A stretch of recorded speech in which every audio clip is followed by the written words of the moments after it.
Welcome back to another Real Talk reaction. This one's for Better Call Saul Season 3, Episode number 6. Please don't forget to like and subscribe. Hit the notification bell as well. Tell a friend to keep telling all the other friends that the algorithm is working overtime. Thank you. Try to get this comment back up. One comment from last episode from Josiah, who says, the chicanery, one of the most memorable episodes from the series, particularly the final scene and Chuck's total meltdown before the bar. Jimmy was so slick with how he set him up and exposed him, and Chuck completely deserves it, in my opinion. I also agree that Jimmy didn't want to go savage mode on Chuck out of revenge, but essentially forced to in order to defend himself. Love the introduction of Huel. He was a GOAT. Greatest of all time, minor character in Breaking Bad. If you recall from Breaking Bad, Huel's big moment was pickpocketing Jesse's cigarettes at Saul's office. Big dude, but very sly. Also very minor detail, but cool foreshadowing in the flashback during the opening scene. Chuck's lie to Rebecca about why the electricity was off at his house involved the power company switching the numbers of his address with another house late on payment. That was very ironic, considering the 1261 address swap that led to all this chicanery in the first place. I have no idea if I'm saying that word properly. Yeah. Great comment, Josiah. Let's jump into the episode right now.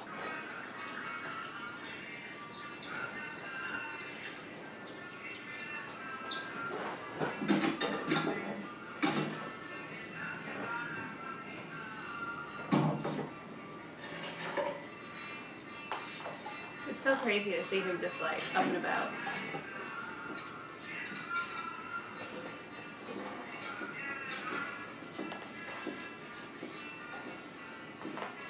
They do a good job too of making him seem younger now, you know?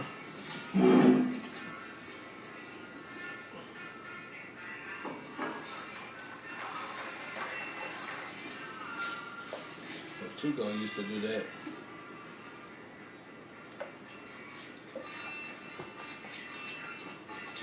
I remember he don't want the money like that no more.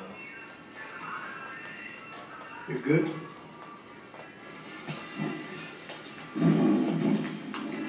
See, Nacho. You're an actor.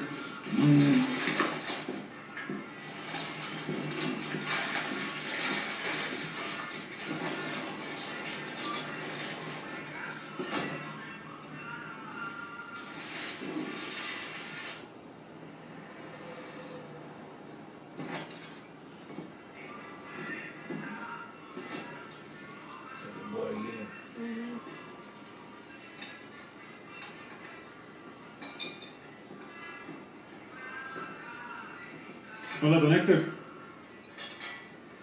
Hey, Nacho. Have a seat.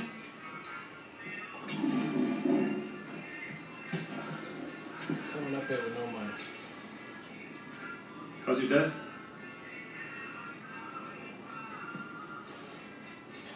Have fun? Business good? Yeah, I think so. Cool. All right. Hey, my father's gonna bring in his Corolla. His dog's stored at the back seat. Like, He's like, ate the stuffing.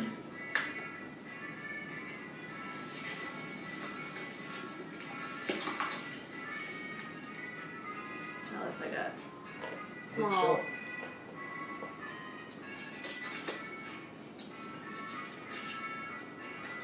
So, one of my guys, new kid, got spooked by a cruiser and ran. Dumped his stash in the gutter. Let me finish.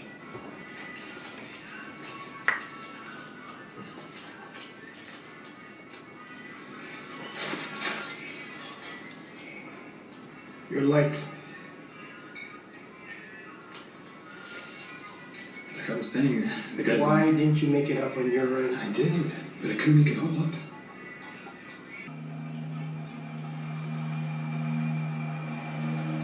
Now he's helping his dad with the car stuff. Yeah.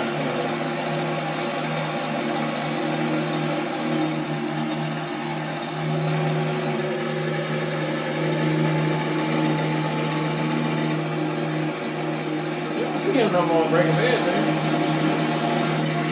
I know.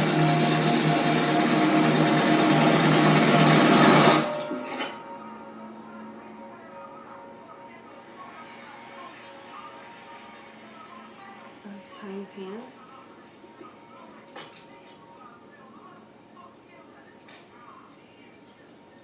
Ugh.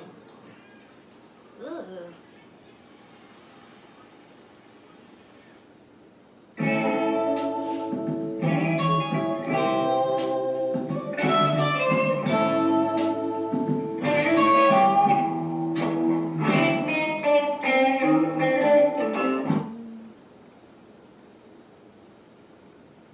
I want to start by sincerely thanking you for your patience through this long and emotional proceeding.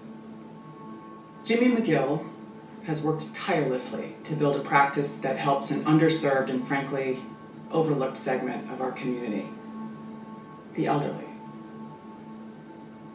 You've heard from many of Mr. McGill's clients today. Every one of them came here gladly in support of their lawyer. Jimmy McGill reached out to people who otherwise may never have seen an attorney in their entire lives. He took the time to make sure they had wills that accurately reflected their wishes for a price they could afford. Because Jimmy McGill cares about people. He's devoted the past 3 years of his life to his brother's welfare, waking at 5 in the morning to buy Charles's favorite newspaper from the single newsstand in the city that carries it, dropping everything to care for his brother through multiple hospitalizations, even supporting Charles's career by hand-making a mylar-lined suit jacket to spare his brother discomfort from exposure to electricity. And yet during this time, Charles McGill's irrational animus towards his brother grew to epic proportions. So when Jimmy discovered that Charles had used his love and his caring against him, when he discovered he had been betrayed by his only living blood relative, Jimmy snapped. Wouldn't you? Good job. Yep. I might. Chuck? Jimmy McGill understands he broke the law when he forced his way into his brother's house. And he is deeply sorry. He's more than ready to face the consequences. However, as to ethical violation 16-304A, the State Bar's claim of destruction of evidence, it categorically did not happen. Jimmy McGill had no premeditated agenda when he entered his brother's home. He lost his temper, plain and simple. So now the question you must ask yourselves is this. Is the legal profession better with Jimmy McGill in it? I believe the answer is a resounding yes. Ugh. Oh, here's to 12 short months. Also, somebody call the Pope, because according to your summation, I ought to be a saint. Me and Mother Teresa. Right up there. She must say it's his Saint damn Jimmy. daughter. Yeah, that's a nice ring to it. Boom. So 12 months probation, probably. Shit, I already did that twice. Jimmy, you lied to me. This was never about helping Chuck. If you feel misled, I apologize, but I think I was clear. I told you I had to defend myself, and Chuck would need help afterwards, which he does. You got what you wanted. Yep. Now it's time to do what's right. Don't need. We're gonna go to his As office. far as I'm concerned, nothing's changed. No. All right? The one that I'll hold up my end, you Saul, hold up and then we yours. break it back. 50-50. So you're going to keep paying for half a law office even though you're not practicing law? Call it aspirational thinking. Okay. But how are you going to pay for it? The day I don't show up with my half, that's the day we'll talk about closing this place. Where you finna get money from? That's fair, I guess.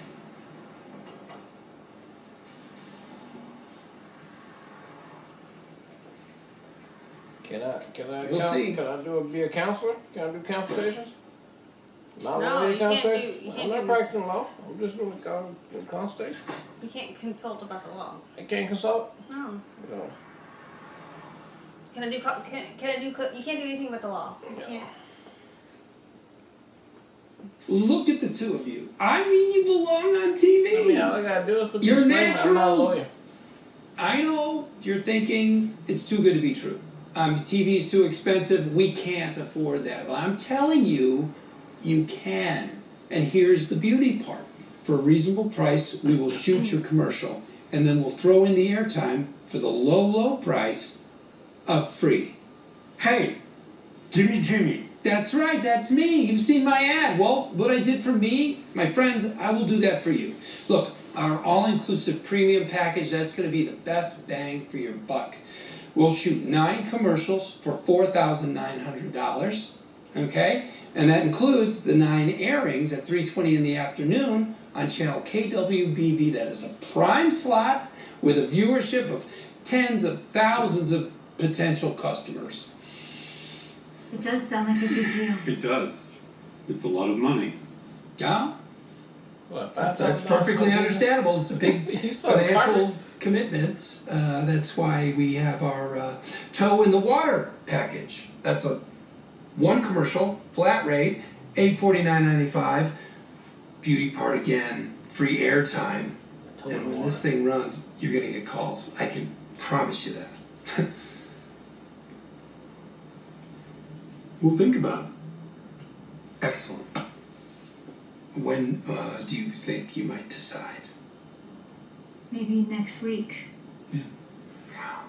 Gee, sorry for any confusion, but I was talking about a much shorter window for the thinking part. How short? We would have you on the air by 3:20 this afternoon. Today, you're going to shoot a commercial in the next 2.5 hours. Oh no, I mean there's a whole post process. I mean there's. We gonna do this or not? Because either way, I'm getting my $100. Quick, crack open your magic bag. We'll have to carl off this thing.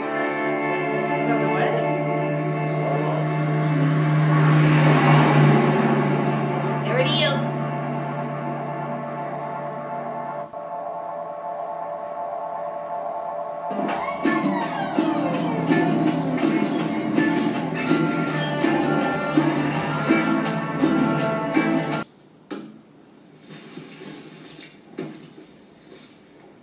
Forgot how to count? You get 5. Don Hector gets 6. Oh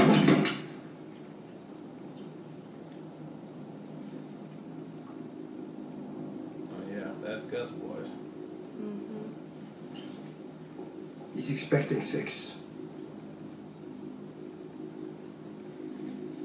And that's what I'm gonna bring.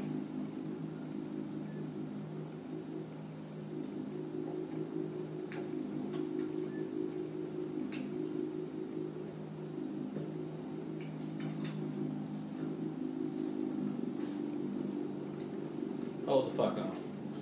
gotta We make need to this kill up. your ass right now. Let me go make a phone call. He's trying to take 6. We only owe him 5. He's pushing it. Pushing it.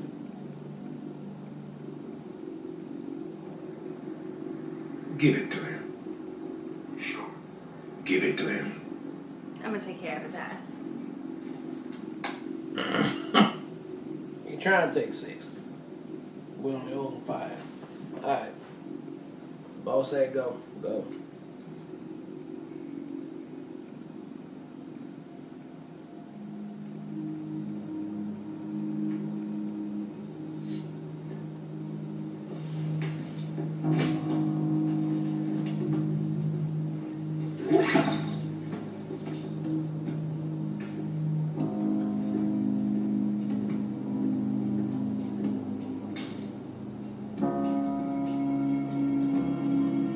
Oh, he passed up. That other dude worked for Gusto? Who? I thought the Asian, the little Spanish dude with the ponytail that was standing there.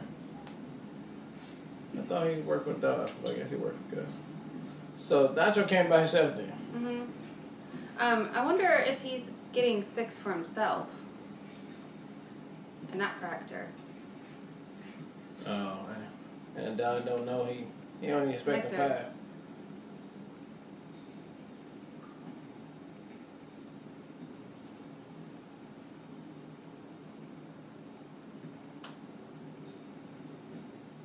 Oh, that's the larger man. That's where they're gonna be at. Mm-hmm. It's a nice facility right here. You can do some things. But he ain't thinking about coke. I mean, he ain't thinking about meth right now. That ain't popping.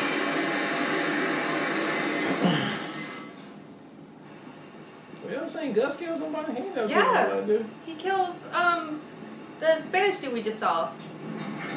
He slices his throat in front of Jesse, Mike, and Oh, so he was a little babysitter.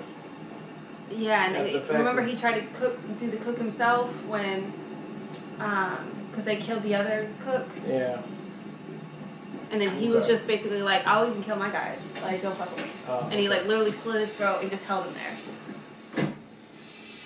What? It could work.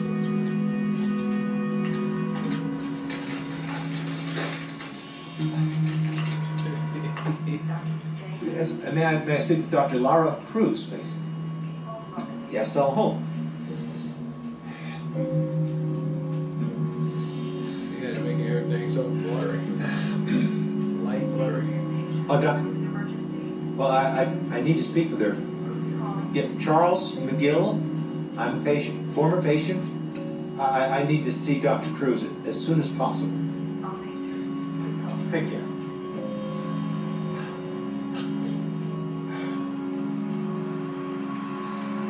So, I took the 5, then one more. What is it? Did he piss himself? No, he wasn't there. It was just his guys. So what happened? They called him, Oh, so he and did. while we were waiting to see what he'd say, one of the guys put a gun to my head. They put a gun to your head. It's no big deal. Yeah, so he with him. He with Nacho. Lynette? Go outside, see what it's found out. Oh, Yeah.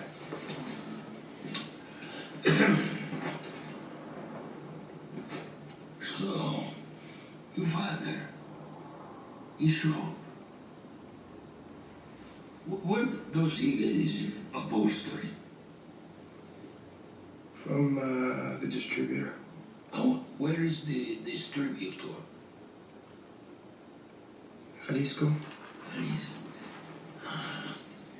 I want a new way to get my stuff over the border. A legitimate business. Right, but the chicken man. Temporary. I want a new front, my own. Don Hector, my father, is a simple man. He is not in the business. You will teach him. Don Hector, please. Don't worry, I take good care of Papi. He make money a lot more than with his little sewing machine. Leonel talked to a guy in Los Lunas. Looks like Tuco knifed the guy, but he definitely broke a guard's jaw. They got him in solitary. What?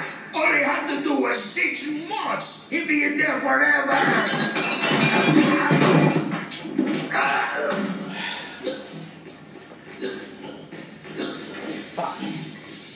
How did I get in this This life? guy is so fucking stressed out right now. How did I get in this life? He needs to die. He needs to die. He's not gonna die though. No.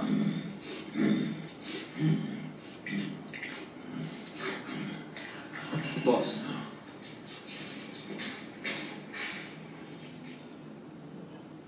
Yeah, relax. Sit down.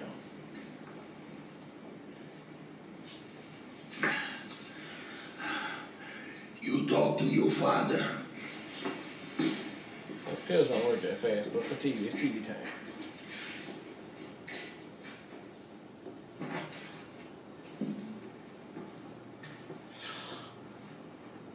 I cannot get my daddy involved No, in this my shit. dad's such a good man.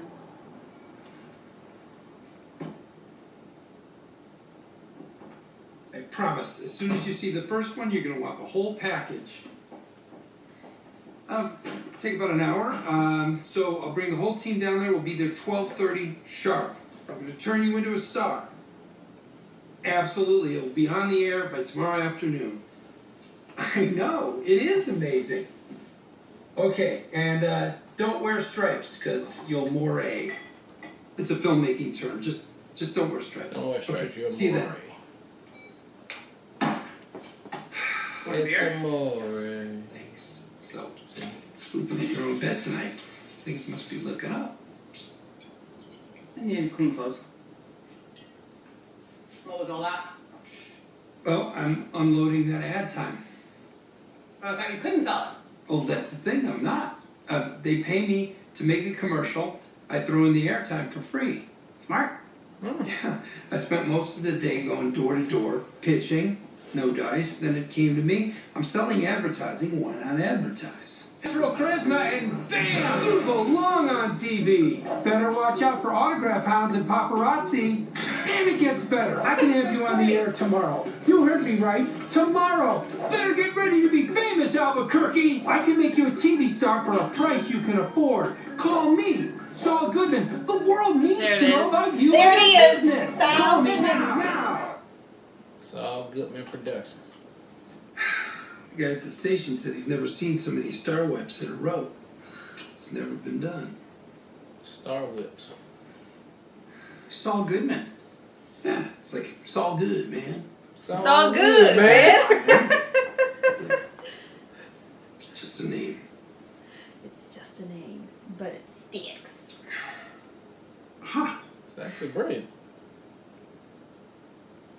All right, it was episode 6 of Better Call Saul, and another good one right here. I mean, we are past Jimmy and his brother. We're moving on with the show. I like that. I'm liking to see where we're gonna end up with Chuck, and how this thing is gonna flag out. Plus, we got a 12-month extension of Jimmy just suspension of Jimmy just being Jimmy and doing things, trying to figure out how to make money every week. That's gonna be fun. I love his damn scheme that he came up with to do. It is legal. It's within his things to do. So cool. I like how that's going on there. I like how we're still getting back to the Breaking Bad aspect of it too, with Gus and Don Hector.